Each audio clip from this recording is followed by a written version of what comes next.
Good afternoon to all of you. Today I am going to discuss about the Microsoft Excel. देखो Microsoft Excel क्या है, MS Excel जिसका नाम है Microsoft Excel. Microsoft Excel जो Microsoft है release Excel in 1985। याद रखना जो माइक्रोसॉफ्ट था उसने जो एक्सेल है वो कब रिलीज़ किया था, 1985। ठीक है, माइक्रोसॉफ्ट एक्सेल क्या है, Microsoft Excel release in 1985। Microsoft Excel is a spreadsheet. ये एक क्या है, स्प्रेडशीट है जिसके ऊपर हम क्या करते हैं, कैलकुलेशन वगैरह करते हैं। ठीक है, गेटिंग डेवलप्ड बाय माइक्रोसॉफ्ट। ठीक है, किसने किया है, ये किसने डेवलप किया, माइक्रोसॉफ्ट ने। तो Microsoft Excel is a spreadsheet. Microsoft Excel क्या है, स्प्रेडशीट है। किसने डेवलप किया है, बाय माइक्रोसॉफ्ट फॉर विंडोज़। किसके, फॉर विंडोज़ के लिए। मैक ऑपरेटिंग सिस्टम है, ठीक है, एंड्रॉइड, ठीक है, iOS and iPad operating system. याद रखना, Windows, Mac operating system, Android, iOS and iPad operating system. तो किसके लिए यूज़ किया जाता है, स्प्रेडशीट। ठीक है, ये एक स्प्रेडशीट प्रोग्राम है। गेटिंग, अब हमारे पास है इट्स फीचर्स। इसके क्या क्या फीचर्स है, ये कैलकुलेट कर सकता है। इट्स फीचर्स, कैलकुलेशन और कंप्यूटेशन, ठीक है, capability, graphic tools, pivot tables and A macro programming language called visual basic for application. देखो कौन सी लैंग्वेज होती है इसमें use, visual basic for application. याद रखना, visual basic for application.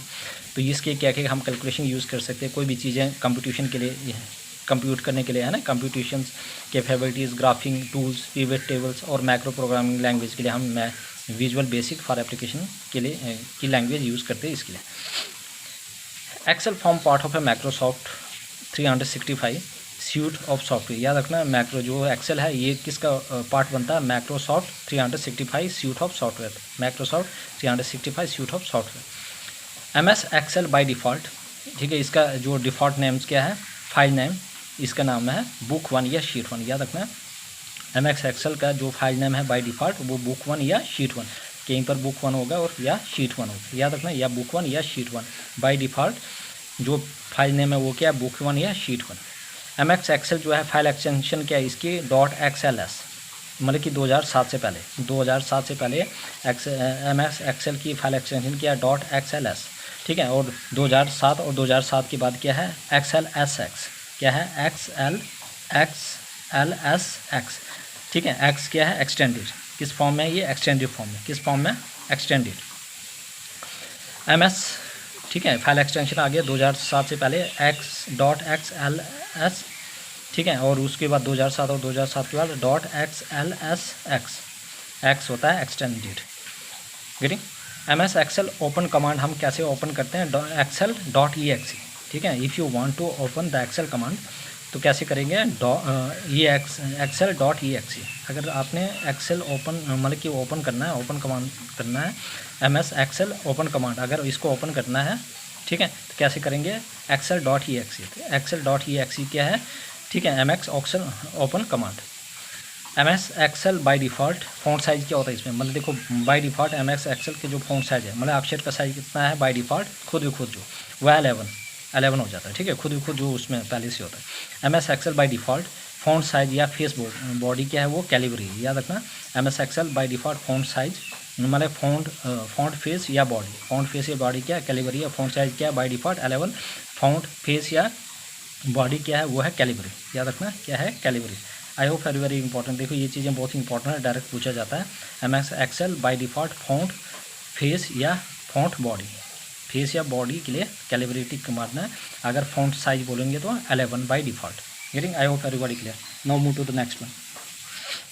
MS Excel का मिनिमम जो साइज होता है, मतलब कि एमएस एक्सेल की एक स्प्रेडशीट है, इसका मिनिमम साइज कितना होता है, 10% और मैक्सिमम कितना होता है, 400%। कितना, 400%। मिनिमम साइज कितना होता है, 10%। एमएस एक्सेल में मिनिमम साइज कितना होता है स्प्रेडशीट का, 10%, और मैक्सिमम कितना होता है, 400%। 10% और 400% मैक्सिमम। देखो जो रो होती है इसमें क्या होता है, रोज़ और कॉलम होते हैं, टेबल बनाते हैं। ठीक है, रोज़ को हम किस में देते हैं, मतलब रोज़ कैसे लिखते हैं हम, 1 2 3 4, मतलब नंबर्स के फॉर्म में। याद रखना, एमएस एक्सेल में हम रोज़ किस फॉर्म में लिखते हैं, नंबर्स के फॉर्म में, और जो कॉलम है वो किसके फॉर्म में लिखते हैं, अल्फ़ाबेट, लेटर्स के फॉर्म में या अल्फ़ाबेट्स के फॉर्म में लिखते हैं। ठीक है, the intersection of row and column को क्या कहा जाता है, सेल। ठीक है, देखो जब रो और कॉलम आपस में इंटरसेक्ट करती है तो उसको क्या कहा जाता है, cell. The intersection of rows and column क्या कहा जाता है उसको, cell. Intersection of rows and column को क्या कहा जाता है, सेल। गेटिंग, तो intersection of row and column को कहा जाता है सेल। रोज किस में रिप्रेजेंट करते हैं 1 2 नंबर्स के फॉर्म में, और कॉलम किस में फॉर्म करते हैं ABCD लेटर के फॉर्म में। सेल एड्रेस में क्या क्या होता है, जो सेल है एड्रेस वो क्या है, वो भी इंपॉर्टेंट है cell address. Getting? Cell address में क्या है हमारे पास, देखो एक है कॉलम और ये दूसरा है रो, ठीक है। सेल एड्रेस कैसे देते हैं, ठीक है।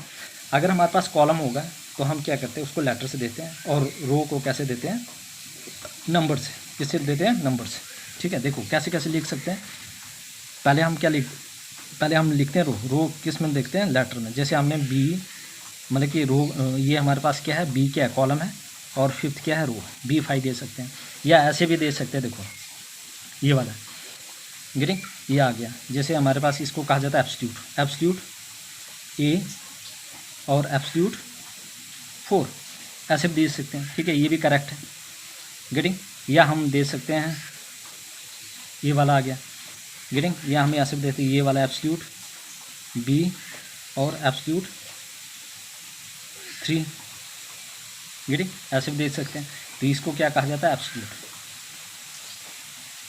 क्या कहा जाता है, absolute, getting.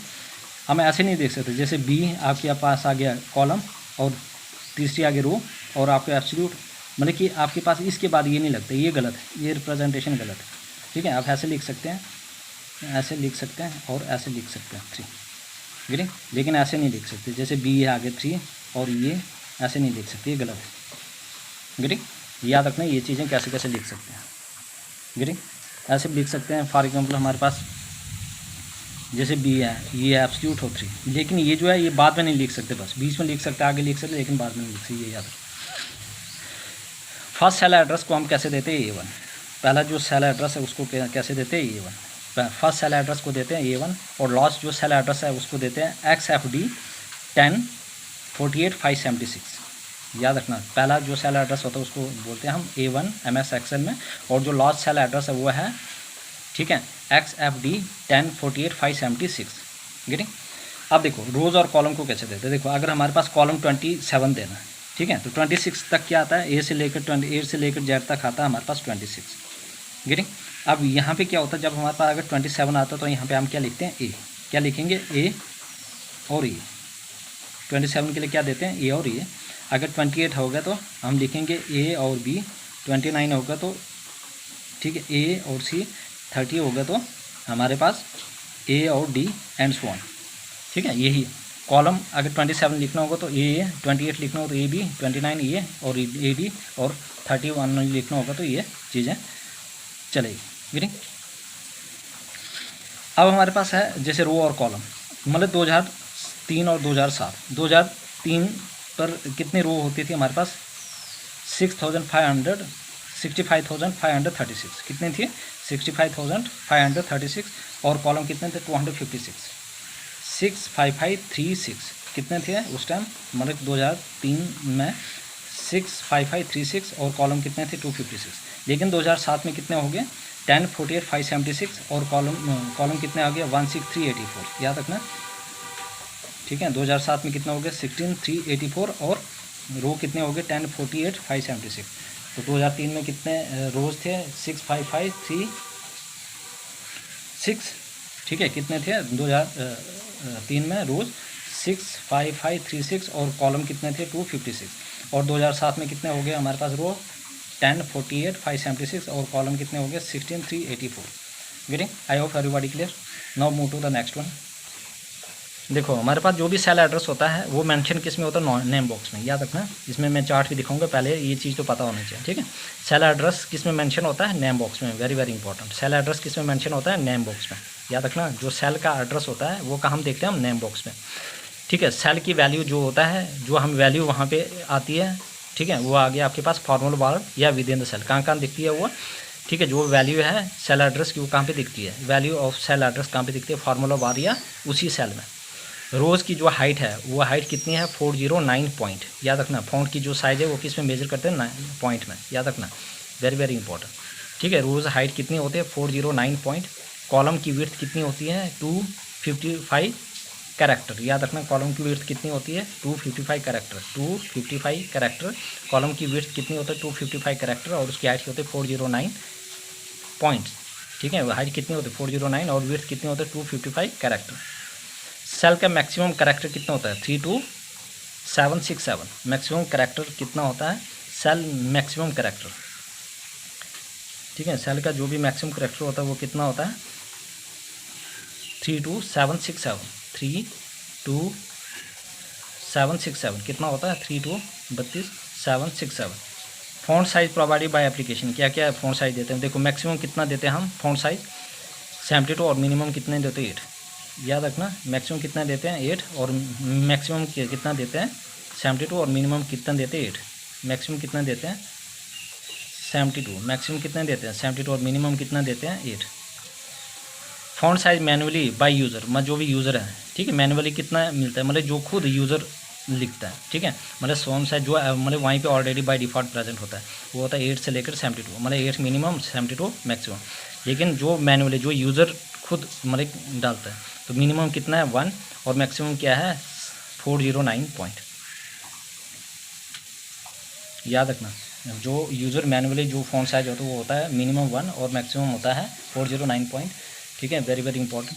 MS Excel function क्या है, ठीक है, फॉर्मूला बिफोर, ठीक है, MS एक्सेल फंक्शन मतलब फार्मूला, ठीक है, बिफोर वी यूज़, ठीक है, जब भी कोई भी फॉर्मूला हमने लिखना है तो हम किसका यूज़ करते हैं इज इक्वल टू का, किसका यूज़ करते हैं इज इक्वल टू का। आई hope everybody clear, any person any doubt please ask me in the comments, please everybody subscribe my channel. Getting, देखो कोई भी सब्सक्राइब नहीं कर रहा है, 1-2 बंदे सब्सक्राइब कर रहे हैं। Getting, I hope everybody clear, this is important, any person any doubt please ask me in the comment session. Getting, इसके बाद नेक्स्ट लेक्चर आएगा। गेटिंग।